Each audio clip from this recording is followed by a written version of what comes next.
Hey, what is up guys? DRC3 here, back with another Black Clover mobile video, and today I am going to start with the largest, most impressive, most important piece of news I could possibly give you about the upcoming game, Rise of the Wizard King.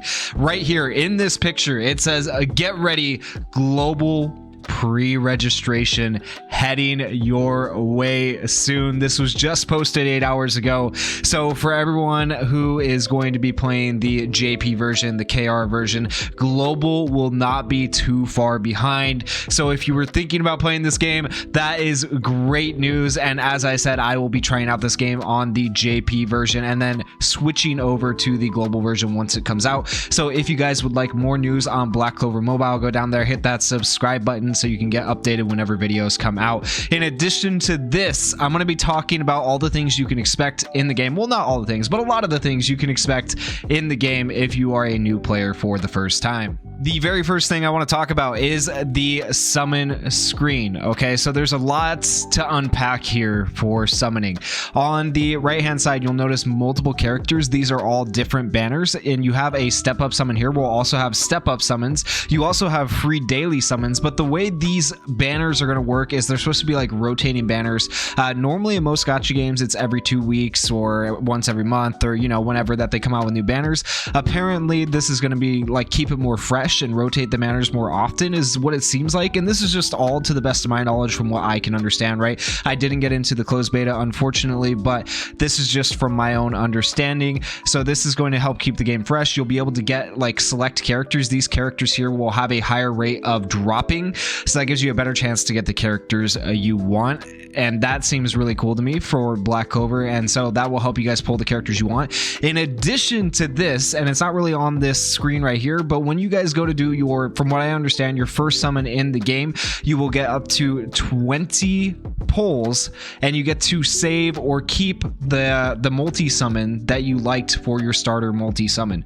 I don't know if that means you can go back to like your first pull, like if you end up going all 20 pulls in and you didn't like any of them, you didn't save any of them. I don't know if that means you can go back to your first pull and pull again. We'll have to see like when we get into the game. And also I can't really tell you which characters to pull for yet, because just since the beta they've updated so many of the characters and stuff like that that we really don't know what characters are going to be good yet until we get into the game and check it out. But when we get into the game, of course I'll be letting you know, and then hopefully by the time global launches we'll know which characters you want to re-roll for. So it kind of works out in our favor almost that global is launching after the JP and KR versions, which I find really interesting. In addition to those banners here, you can take a peek, this is from the beta, at the step up summons and the way the step up summons are going to work. And I don't know if it's like you're going to actually be able to get the character on step 7. This just seems like what it was for the beta. It might be more steps, it might be less steps, who knows? They might do different steps for different banners. It's hard to say, but as you see right here, this is a step-up summon from the beta for Charlotte, who was already in the game during beta, but it looks like we're going to have a step-up for Fauna here, and that'll be really cool and really hype because I don't believe she was in the game during beta. Of course, this is to the best of my knowledge, once again, since I was not in the closed beta. Another thing you're going to want to know for the game is that there are going to be types, and types that are more effective against others, and this, goes for pretty much every gacha game ever, that there's going to be certain types that beat other types. So we'll have to learn how those types work as we progress through the game and try the game out. There is also going to be a battle pass for the game right here, and it's like there's a little note down here in the bottom right: premium battle pass will 99% not be free on launch, and it was only free for the beta, right? And that makes a lot of sense. But what I'm hoping is going to happen, and I think is going to happen, you can see right here that you have to spend gems to be able to buy the battle pass. Maybe you can actually farm up these gems to be able to buy the battle pass instead of spending real money, which would be cool. So that's going to give free-to-play players a chance like every 2 months or whenever to get the battle pass, which would be cool. But chances are you might actually have to spend real money to get the upgraded full version of the battle pass. It's hard to say. We don't know how the battle pass is going to work in the game exactly as of right now. But what we do know is what the battle pass includes, just from this picture at least. And this is all thanks to Black Clover Mobile News.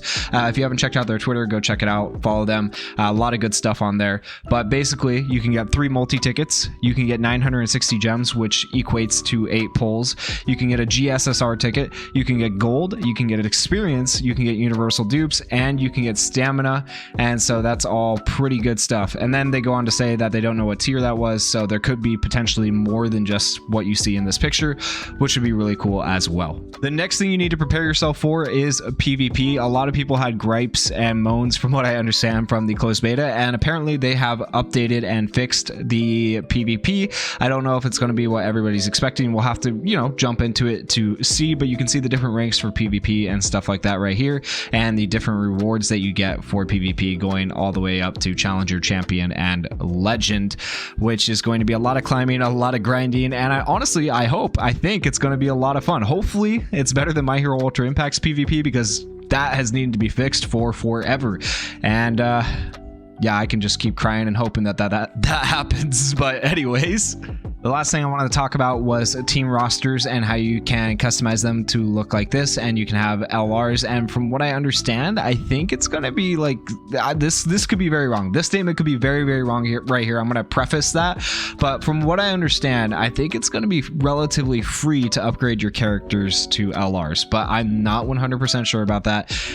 Don't quote me on that. We'll have to see what happens when the game comes out, but that would be very cool as well. And that is just a bunch of like kind of random details that hopefully will help get you guys prepared for the game coming out. Global pre-registration soon, so that is awesome. You know, I'm going to be pre-registering. I'll give you guys a video when we get more news on that. I'm super excited for this game. Let me know how you guys feel about it down in the comments. If you guys enjoyed the video, please go down there, hit that like button, hit that subscribe button, like I said, if you guys want more news on this game. And thank you guys for watching. Peace.